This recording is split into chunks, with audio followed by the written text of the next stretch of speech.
Good evening, everyone. My name is Katrina Boyer. I'm the Investor Education Coordinator for the Pennsylvania Department of Banking and Securities. And I'm so glad that Heather has invited me to come and speak with you about what we can do to recover financially from a pandemic, because the reality is that the last 3 years have been hard for most of us.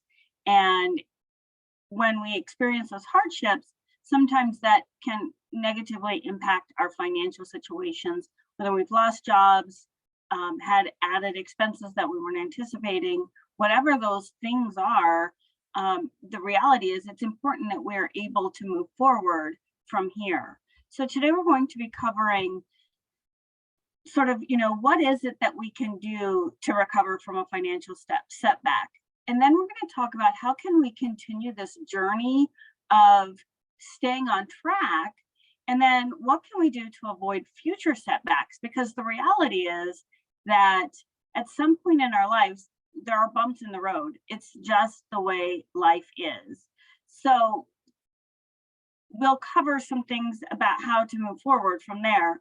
But one thing I always like to mention is that managing our money really is an ongoing process that starts from the time we're really young, and it goes on until we're no longer able to do that. So it's important that we start with some really strong skills from the onset. But in order for us to be able to move forward, we have to kind of know where we're at. And one of the things that I've talked to consumers about often is the importance of getting it all together so you can see the big picture. So if you have months and months worth of bills, and believe it or not, I've actually met consumers who said, Katrina, I have grocery bags filled with unopened mail because I don't want to deal with my bills. I don't have any money, so I'm just not going to deal with it, and I'm going to leave them in a bag. But that doesn't really get us anywhere. So we have to have that understanding. We have to wrap our head around what we have going forward. So get everything all together, and don't forget those paperless bills. If you've signed up to have your bills come electronically, make sure that you are aware of them, make a list of them, and maybe even print it out so you can see what your balances are due. And then what's really cool is you can sort them out. You can organize them by name or priority. The reality is sometimes when we get really far behind, we have to prioritize things that one bill over another that may or may not be more important. And once you have that done, then you want to open all of the mail. And that sounds really scary, but all you really need to do is keep the most recent correspondence. Unless you've started to receive some legal documents, then you want to make sure that you keep everything. Once you've got that all done, you've gotten rid of some of the duplicates, some warning things. You can focus on what you have in front of you. You can make a list of all the debt so that you have some place to look and you can see it in black and white so you know where you are. What I find oftentimes with people is that when we actually step back and look at it, it boils down to it may not be as bad as we think it is. So that's something that can be really encouraging. As I said earlier, if you're behind on some bills, then you may have to prioritize based on how not paying bills may impact your well-being. In other words, if you are facing maybe having your power turned off, or perhaps you have a telephone bill that's delinquent, those types of things, or your home, a mortgage payment or rent payment, those are things that can financially impact your well-being because you may lose those utilities. So it's important that you prioritize those things by the things that you absolutely have to have, and maybe put some of the other expenses on the back burner. But one thing you have to do is you need to communicate with all of the companies that you owe money to. Let them know what your circumstances are. Maybe you were one who unfortunately lost your job throughout the pandemic, and now maybe you're working again. So now you need to make sure that you let those companies know that you're ready to start paying again, and let them know that you may not be able to pay the whole debt, but being able to get it started will give those companies the heads up that they will need in order to be willing to work with you. Communicating with those companies really is vitally important. So maybe you didn't have a spending plan before. I know most of us don't have a spending plan, but the reality is there's no time like the present. So let's get started. Let's think about where our money needs to go. So when you start to create that spending plan, you want to list all of your monthly expenses. And we'll talk about a spending tracker in just a couple of slides, but you need to be able to plan where you're going to spend all of your money on paper so that it's easier to be able to actually put that into action when that payment comes in, when that paycheck comes, or when that Social Security benefit or your pension comes in. That can be very helpful, knowing exactly where your money is going to go. Now, you may not have to have a budget worksheet like you see here. There are many, many different types of worksheets that you can use. You can simply go on the internet and find free downloadable budget worksheets. I personally keep a spiral notebook that keeps me on track with, I have all of my bills that are due, and it's listed by the date that they're due. So I know which bills I have to pay with each paycheck. And that has worked really well for me. So once you start to think about that spending plan, you need to understand what money is coming in and what money is going out. So we need to break it into a couple of different categories. When we're looking at our income, we want to think about our fixed income first. That's going to be a regularly anticipated paychecks. Maybe you've got some investment in income.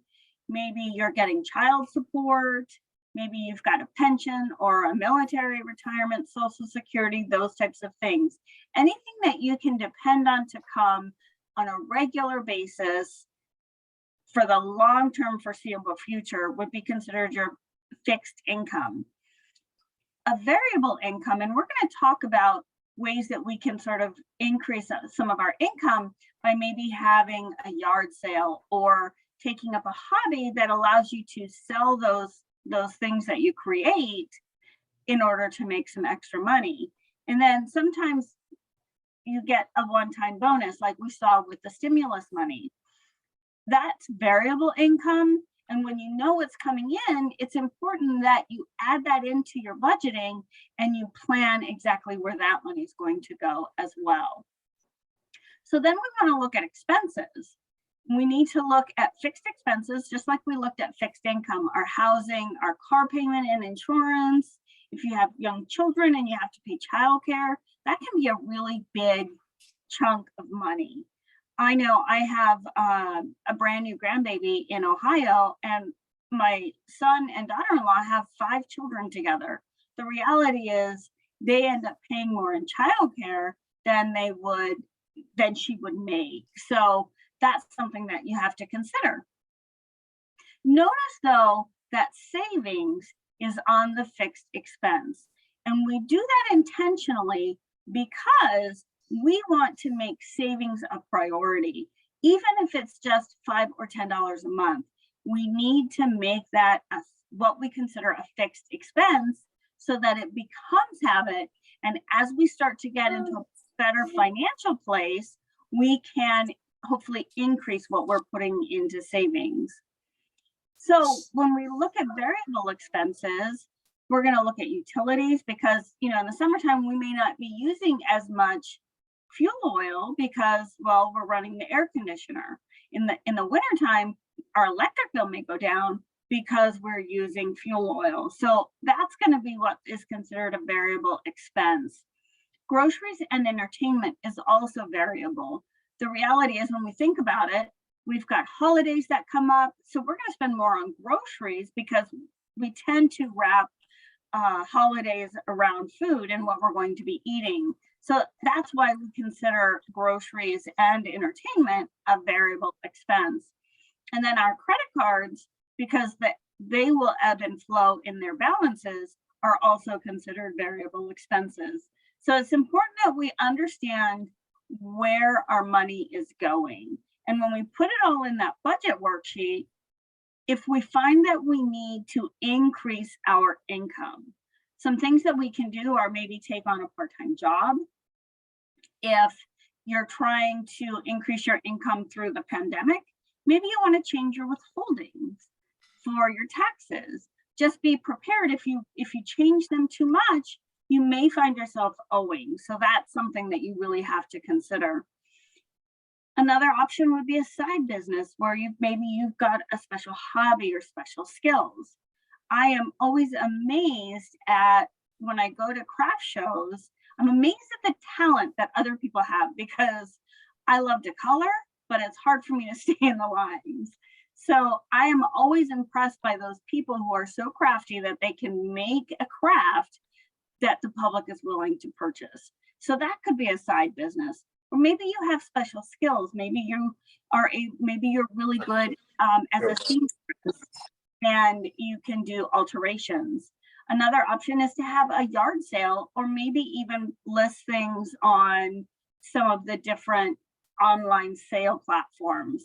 Being able to sell some of those unused things can bring in some income that would be, again, that's going to be that flexible income, but that can help you pay off some of that debt that you've accumulated, and it can clear up some space so that you're feeling a little bit less overwhelmed. But sometimes that's not enough. Sometimes we have to find a way to reduce our expenses. So we can reduce our expenses maybe by, instead of going to the movies, we can rent a movie. Maybe we need to explore giving up a car so that we don't have a car payment and maybe insurance, and maybe taking the bus. Perhaps you can swap services with someone else. Maybe you need plumbing work done and you know a plumber who needs some yard work done. Swapping services can really help you have the things that you need that aren't going to break the bank, because you're able to swap those services. Now, I have listed here plug spending leaks. So in another presentation, I actually talk about creating a spending log. A spending log is where you record every penny that you spend for 30 to 60 days. And then you take a look at where you're spending your money. And I can tell you from personal experience that when I did my spending log, I found that I was spending entirely too much money at convenience stores. Every time I stopped to get gas or use the restroom for work, my work travels, I felt like I needed to get a snack. But if I got salty, I needed sweet. If I got sweet, I needed something salty to counteract that. Plus, I needed water so I could stay hydrated, and I needed caffeine to stay awake.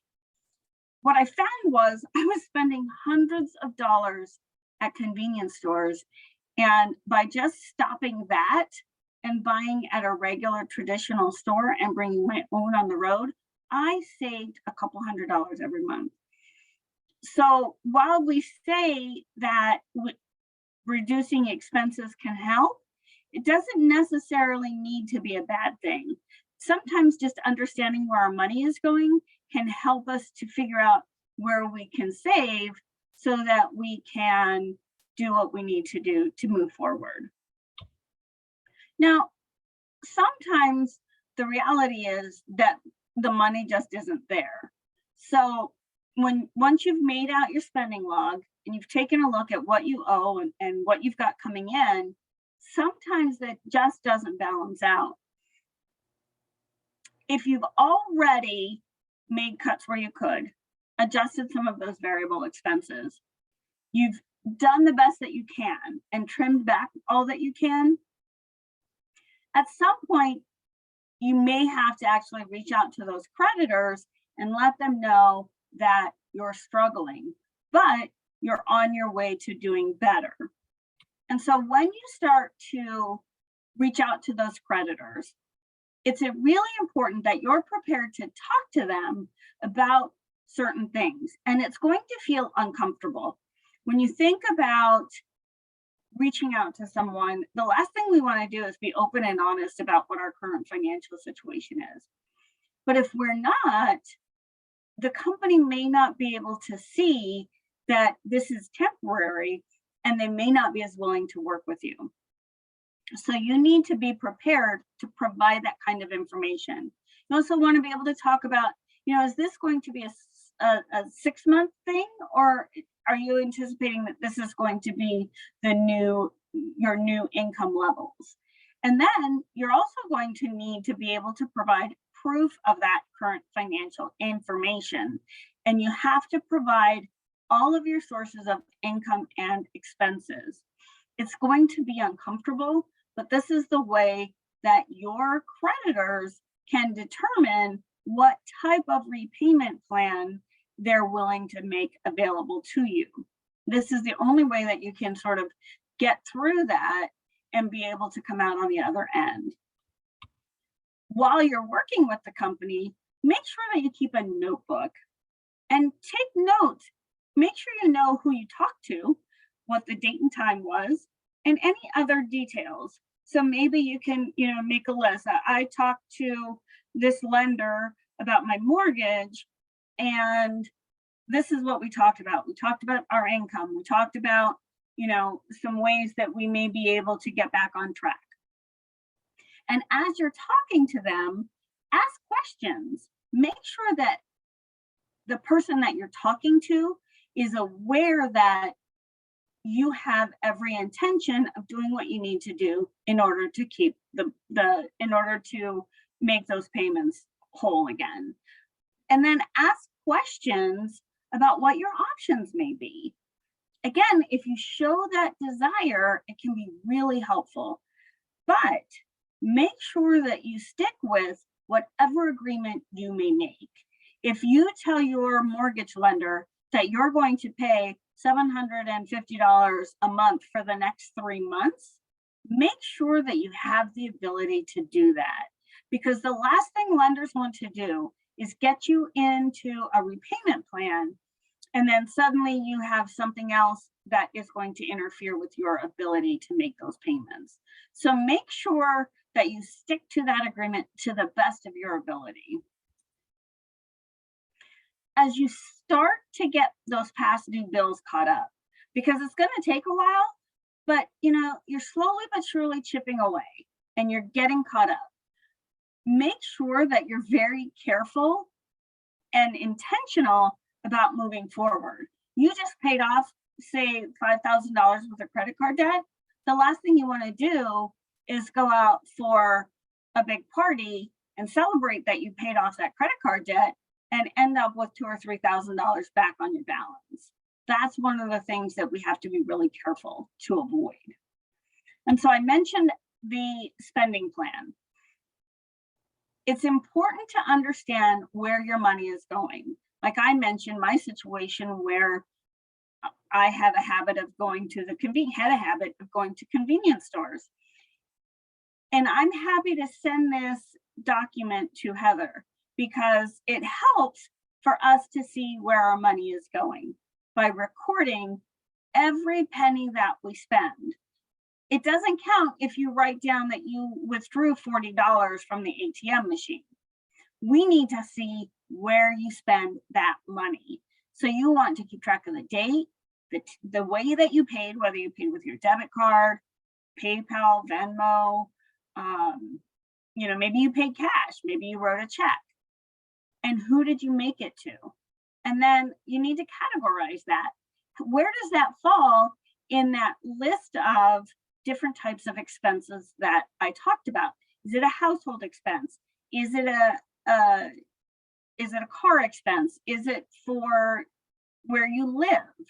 Make sure that you have accurate categories, because when you get to the end of that time frame, you're going to be able to look and see where your money really goes. And that can be a huge, huge eye opener for those of us who maybe haven't spent much time thinking about where our money goes.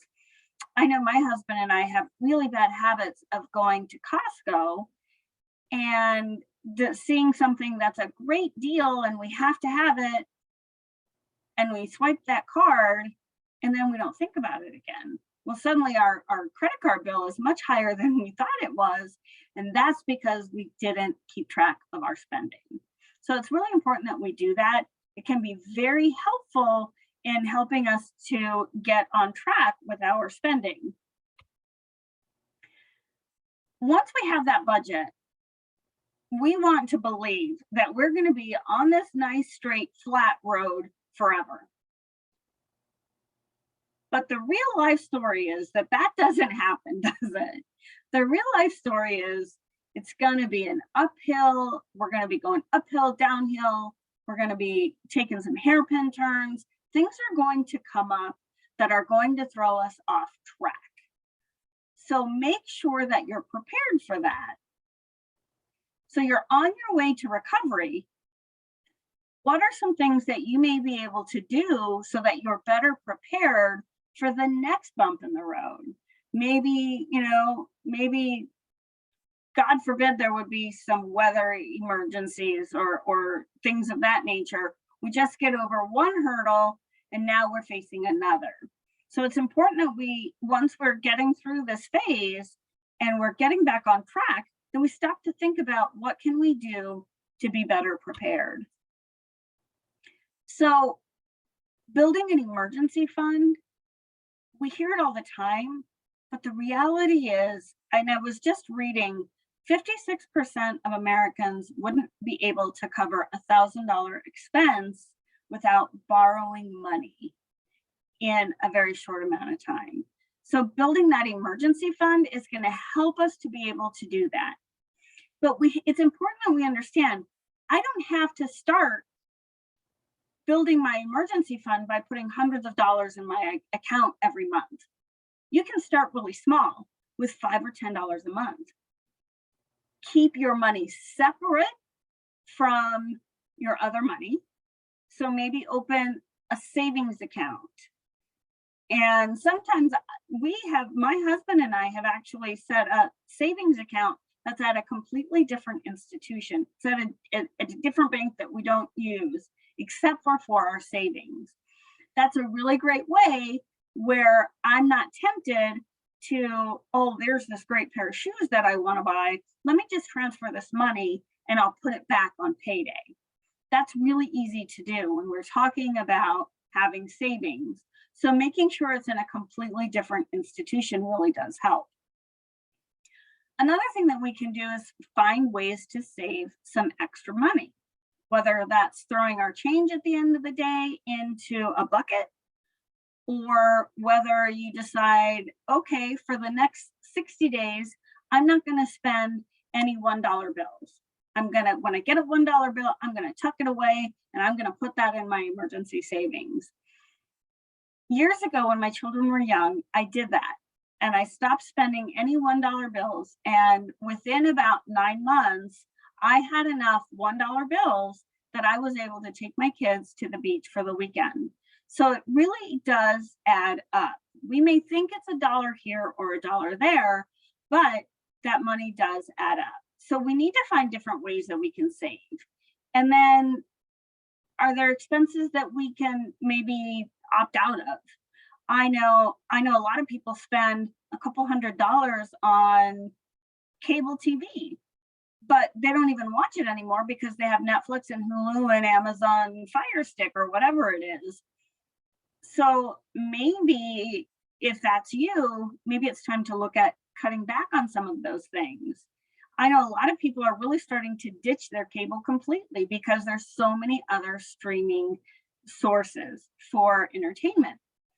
Make sure, though, at the end of the day, that you are keeping that emergency fund safe and away from temptation. That's the key to this, because once you have that, it feels really good to know that if I have a sudden medical emergency and I have to take 6 weeks or 3 months of paid time off, that I have that emergency money set aside so that I can live during that difficult time. So as we progress, it's really important that we make creating that spending plan a habit. Think about our emergency fund account and maybe think about setting new goals and reevaluating your priorities. Maybe at one time it was really important for you to have the big cable package, but maybe it's not so important now because you're staying really busy doing other things. Again, reevaluate those priorities. Maybe instead of having 3 deluxe movie channels, maybe you pare it back and you just have a basic cable bill, a basic cable plan. That's a great way to be able to sort of reevaluate and see what's really important to you now. So we go back to the emergency fund again, because I think it's so important. We don't necessarily think about how important that can be until we find ourselves in a financial crisis. That emergency fund can help us if we have an emergency bill. I recently had to say goodbye to my very favorite SUV because the transmission went out and it was going to be $10,000 to fix it. It didn't make sense for us to do that, but I did have the money to pay the tow bill because it had to be towed from like 2 hours from my house. So that emergency fund was very helpful. We also never know when an illness may come around. So having that emergency savings can help with those types of things. One thing we want to make sure that we keep in mind is that while I've suggested that you keep it at a separate financial institution, you still want to be able to get to it pretty easily if you need to. So sometimes maybe you open a money market savings account. Money market savings accounts often allow you to write a certain number of checks per month that you can use. Now, the thing with money market accounts, those savings accounts, is that you have to maintain a certain balance in order to stay in that account. So you want to make sure that you're aware of that as well. So a lot of times people ask me, how much do I need? What do I do about an emergency savings account? We want to keep it at a financial institution because keeping it under the mattress is a big risk. We want to have 3 to 6 months worth of expenses. Maybe as you're trying to pay down debt, you try to get 3 months stacked away, or even it may be just a certain dollar amount. I've heard some people say, get that $1,000 in that emergency fund and then work really hard to pay off some of that delinquent debt. And when you're thinking about how much money to have, you want to make sure that you remember some of those not so often expenses, like perhaps your car insurance or your homeowner's insurance or registration, taxes, those types of things. When you're thinking about 3 to 6 months worth of expenses, don't forget to sort of tuck that in there. And then at the end of the day, you want to make sure that you keep in mind what that emergency fund is for. It's not for that great offer, that great sales price for that special thing that you want. It's for an emergency. All right, so enough about emergency funds. I know that some people had to tap into their retirement funds when the pandemic was at its worst. If that is your situation, there are some things that you may want to be able to look into doing. Maybe try paying back what you withdrew so that you have that retirement fund back in place when you need it. Sometimes there's a tax ramification, a penalty. If you have to pay taxes on that, maybe talk to the IRS and see, or talk to your tax professional to see if you can spread that tax expense over an extended time frame. Or maybe if you have the ability to pay the full tax and then perhaps not be so concerned about repaying what you withdrew, but making sure that you get back on target so that you're contributing again. Those are things that we want to make sure that we take into consideration if we tapped into those funds. If you are one who had to stop or cut back on retirement contributions, it's important that once you start to get back on track, that you increase that retirement contribution back to where it was, or maybe even increase it a little bit so that you're recovering from the time that you missed. Maybe open an IRA, whether it's a traditional or a Roth, so that you can make up some of those contributions in other ways. Or maybe you want to take on a part-time job so that you can, again, start making those deposits back into those retirement accounts. Sometimes we need to find a new job so that we can get back on track with our retirement. Whatever it is you need to do, it's important that you think about it. And if you've cut back or withdrawn, that you start to move forward again. So here's where we figure out how much we can save by cutting out some of those not so necessary expenses. I always like to use the coffee and donut scenario, because who doesn't like to stop for a coffee and a donut or a muffin on their way to work? If I was to cut that out, now this is assuming $4 for a coffee and a muffin or a donut. If I cut that out for 10 days, I'm saving 40 bucks. For a year, that's $1,400. If I do that for 10 years, that's $14,000. Now, that's a lot of money, right? What happens if I take that same $4 a day and I invest it into a retirement account, like the IRA that I mentioned? If you take that same $4 a day, and the reality is that when we invest in the market, we average somewhere between like 6 and 10% annual rates of return. So in this scenario, I used a 7% rate of return, and I deposited $4 a day every single day for 10 years.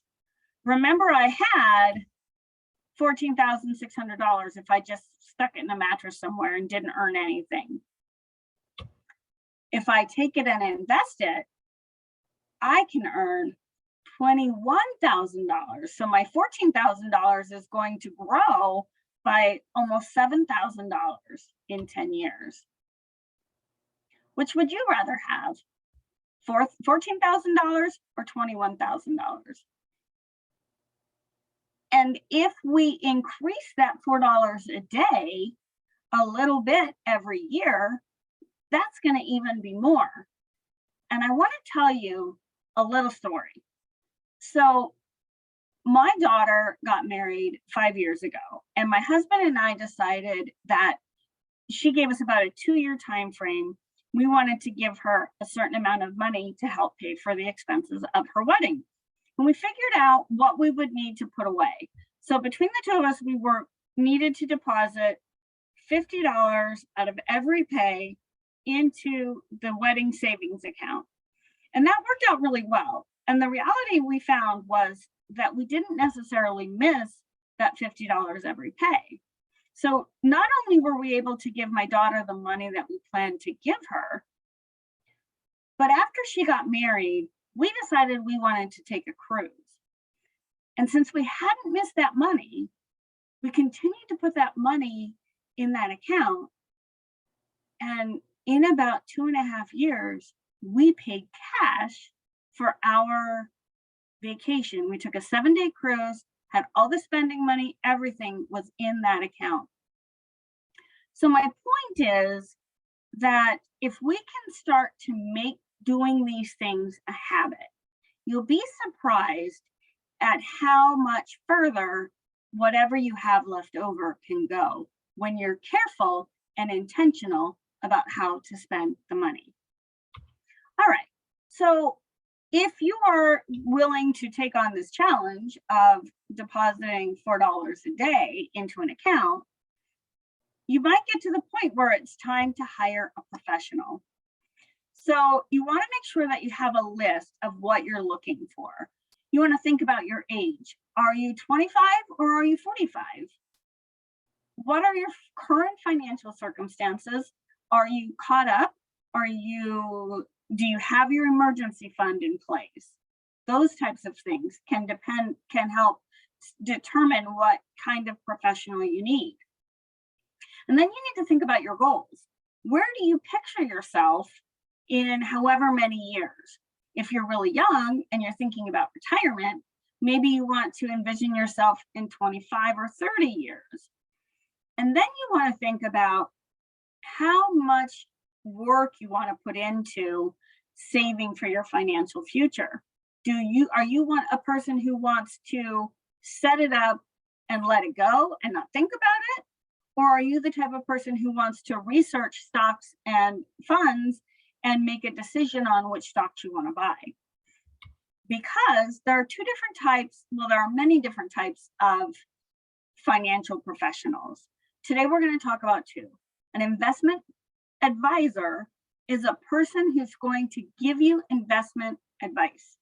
They're going to sit down with you. They're going to look at what you have, where you want to be. They're going to talk to you about your goals, all those types of things. And they're going to help you understand what you need to do to get there. An investment advisor may or may not manage your financial money. They may or may not manage those accounts for you. However, it's important to understand that they have what's called a fiduciary duty. That means they are legally required to do what is in your best interest if they are managing your assets.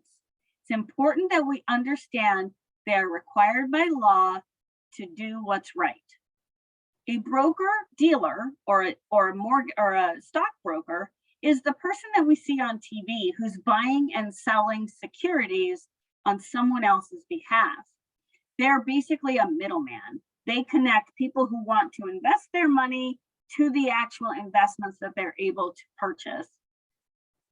Now, if a broker dealer or a broker is handling your assets, they have a suitability obligation.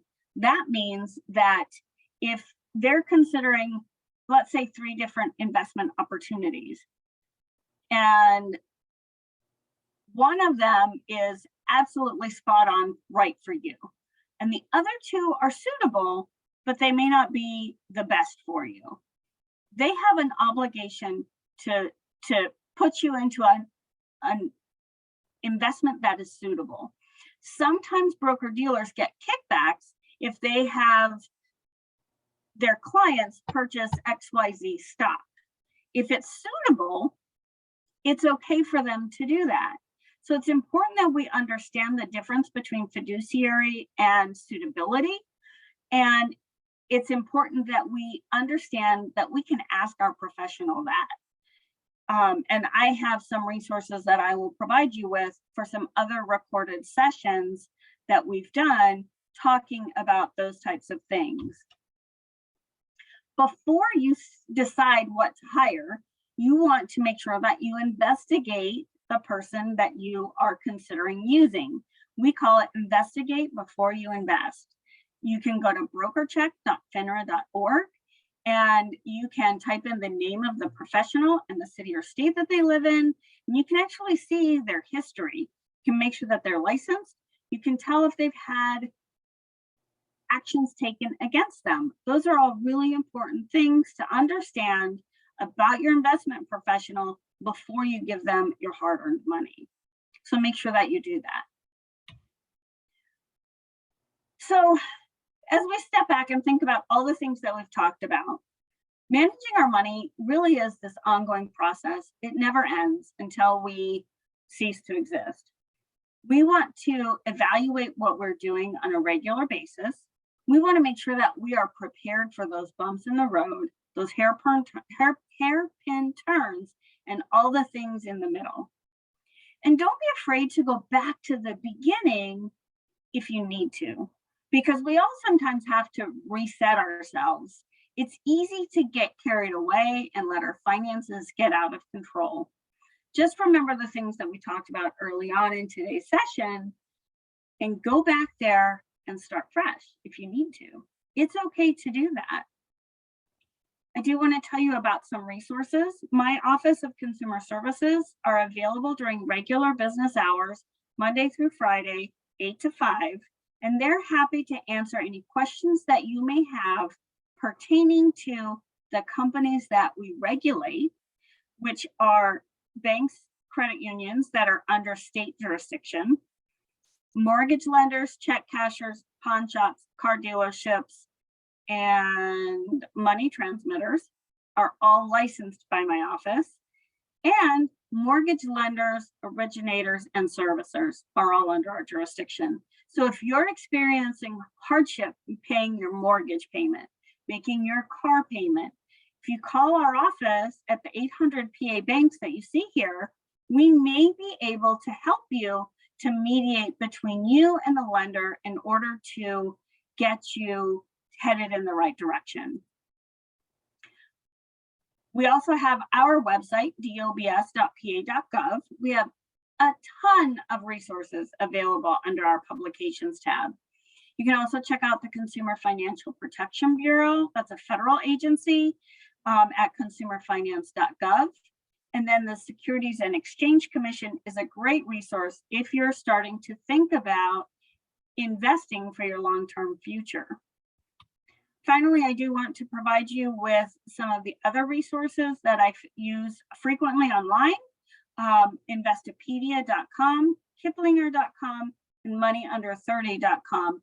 These are just a few that I use. I typically, when I am creating a new presentation, coming up with new material, I typically will visit sometimes 10 different resources because it's important to have a good understanding. So if you want to learn more, these are some great resources for you. That does conclude our formal presentation. I'm going to go straight from this slide to my contact slide so that Heather can stop the recording, and we'll go ahead and allow you to unmute yourselves to ask questions. But I want to leave my contact information up so that if you have questions, you know how to reach me.